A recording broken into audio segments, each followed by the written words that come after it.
Hello বন্ধুরা, good evening.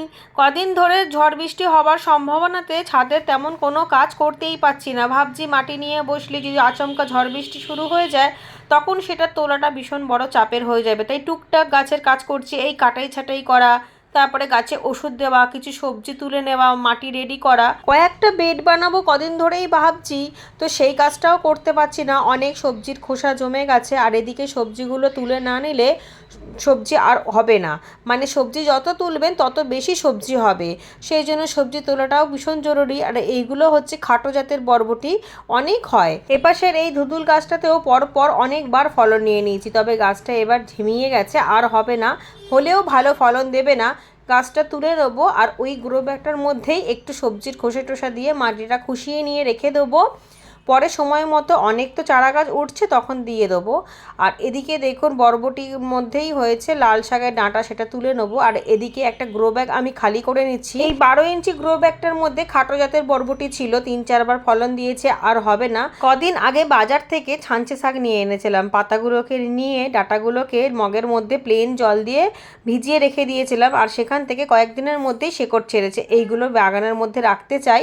এর আগেও আমি ছাঞ্চে শাক করেছিলাম সবেদা গাছের বেডের মধ্যে, তবে সেটা খুব কম, এবারে তাই অনেকটা পরিমাণে করলাম। আর ওই বেডের মধ্যে যেহেতু গোবর সার মেশানোই ছিল, আর বরবটি তো আর অনেক দিন ধরে হয়নি, 1 মাস মতো হয়েছে, তাই নতুন করে আর কোনো খাবার দিলাম না। ডাঁটাগুলোকে মাটির মধ্যে বসিয়ে নিয়ে একটু জল দিয়ে একটা ছায়া জায়গায় রাখবো, 3-4 দিন পর রোদে রাখতে পারবো, তারপরেই পাতা বেরিয়ে যাবে। এর আগের ভিডিওতেই দেখিয়েছিলাম এই দিকের এই বেডটার মধ্যে লাউ গাছ ছিল, লাউগুলো তুলেও নিয়েছিলাম, এখন বেডটা খালি। তো কচু শাক রান্না করেছিলাম, সেই কচু শাকেরই গোড়া এনেছি, সেই গোড়াটাই এর মধ্যে বসিয়ে দেবো। কোনো খাবার ঠাবার বা কোনো সার ঠার কিছুই দেবো না, কারণ এই বেডটার মধ্যে কয়েকদিন আগেই আমি অনেকটা পরিমাণে সবজির খোসা দিয়েছিলাম, সেগুলোই সার হয়ে যাবে, আর সেখান থেকেই গাছ খাবার পেয়ে যাবে। কয়েকদিনের মধ্যে এখান থেকেই সুন্দর কচু গাছ বেরিয়ে যাবে। প্রতি বছর আমি এইভাবেই কিন্তু কচু শাক করি। আর দেখুন ঝড় বৃষ্টি হয়েছিল গতকাল রাতে, সেখানে বাগানে তেমন কোনো ক্ষয়ক্ষতি না হলেও একটু এপাশ ওপাশ হয়ে গেছে, মানে ওলট পালট হয়ে গেছে গাছগুলো। আর যেই গাছগুলো এইভাবে ছাদে রাখা ছিল সেগুলো কাত হয়ে পড়ে গেছে, কোনো টব ফাটেনি বা ভাঙেনি। আর এদিকের এই যে বরবটির যে গাছগুলোকে তুলেছিলাম সেগুলোকে এবার রোদে দেবো, ছাদের মধ্যে রেখে গেছিলাম, এইগুলো শুকিয়ে গেলেই বেডের মধ্যে দিয়ে দেবো। তবে ছাদটা ভীষণ নোংরা হয়েছে, কারণ ঝড় হয়েছে, আর ঝড় হলে তো নোংরা হবেই। এদিকে টাব বস্তা মস্তা সব উড়ে গেছে। তারপরে ছোট ছোট চারা গাছগুলোকে যে পেঁয়াজের বস্তা দিয়ে চাপা দিয়েছিলাম, সেই বস্তাগুলো তো আমি ভেবেছিলাম রাত্রিবেলা যে উড়েই গেছে, কিন্তু দেখলাম যে না, ওড়েনি, ছাদের মধ্যে আটকে ছিল। তবে এদিকের একটা কাঠচাপা গাছের ফুল ভরা ডাল কিন্তু ভেঙে গেছে, মনটা ভীষণই খারাপ হলো। মনটা খারাপ হলেও ডালটা আমি ফেলে দেবো না, যে কোনো একটা খালি টবে বসিয়ে দেবো, যদি লেগে যায় তাহলে একটা নতুন গাছ হবে, ভালোই হবে, দুটো ফুল গাছ হয়ে যাবে। এত ঝড়েও যে বস্তাগুলো উড়ে যায়নি, এটাই হচ্ছে আমার ভাগ্য ভালো। তাই বস্তাগুলোকে এবার আর সেই ভুল করবো না, উপর দিয়ে একটা পাতলা লাঠি চাপা দিয়ে দেবো বা হুকের মধ্যে আটকে দেবো, ওই যে জালগুলো রয়েছে তার মধ্যে আটকে দেবো, যাতে ঝড়ে উড়ে না যায়। ছোট ছোট চারা তো কিছুদিন একটুখানি আওতায় রাখতে হবে। আর কালকে যে ডাঁটাগুলো বসিয়েছিলাম সেইটাও এক সাইডে রেখে দিলাম। ছাদ ভীষণ নোংরা হয়েছে, কারণ ঝড় হলে তো নোংরা হবেই, এখন আর সেগুলো পরিষ্কার করার মতো সময় নেই।